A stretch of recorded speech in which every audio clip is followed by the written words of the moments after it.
Hey there, this is Counselor Maria DeCosta, and I'm going to start a series on family dysfunction. Every family has a story, and some stories are marked by challenges that shape relationships and lives. This series will talk about different family dysfunction, the impact it has on the family members, and the healing process. When you hear the word family, what comes to your mind? For many people, it's the idea of warmth, belonging, and home. A place where you can breathe freely, where you're seen and accepted. But for some, the reality doesn't quite match that picture. Sometimes families become complicated, messy, even painful. That's what we call family dysfunction. Now, dysfunction doesn't mean your family is broken beyond repair. It simply means that certain patterns, often repeated for years, are hurting more than they are helping. And the tricky part is when you grow up in such an environment, it feels normal. You don't realize its dysfunction until much later, when you begin to see how it has shaped you. Let me give you an example.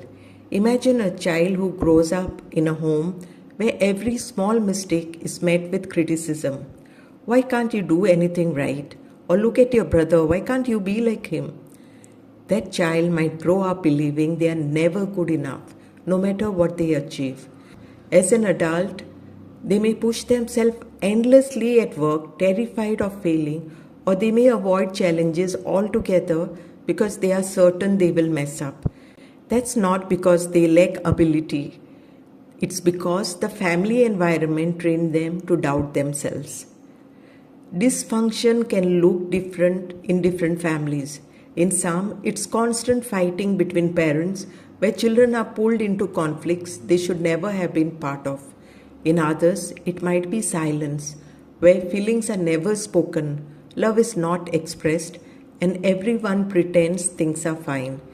Sometimes it's about roles.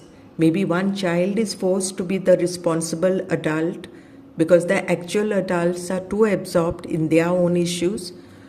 Or it could be about boundaries, where privacy is ignored, choices are controlled, and individuality is not respected. Why does this happen? Often it's not because parents want to hurt their children. Most parents are doing the best they can with what they know. But if they grow up in a similar environments, those patterns get passed down no one really asked for. Adding to that, life stresses, financial struggles, mental health issues, societal pressures, and the family system gets strained. Dysfunction is rarely about one person. It's about dynamics, about how people relate to each other, and how emotions are handled or avoided. And then comes the big question. Is it difficult to come out of it? Yes and no. Yes, because those patterns are deeply ingrained. If for years you were told your feelings don't matter, learning to value your own emotions can feel foreign at first. If you were trained to always put others before yourselves, saying no might make you feel guilty. The road is not easy. But no, it's not impossible. Healing is very much possible. It starts with awareness, realizing that what you experienced was not just the way families are, but patterns that can be changed. Then comes the slow work of relearning, allowing yourself to feel, to set boundaries, to say, I am allowed to exist as I am. Sometimes people find it helpful to talk it out with someone they trust, like a counselor. I've seen people step out of these patterns. So if you come from a family that feels more draining than nurturing, please know this, you are not alone and you are not doomed to repeat the same story. Dysfunction can be unlearned. Healthier patterns can be built. It takes patience, compassion for yourself, and sometimes guidance.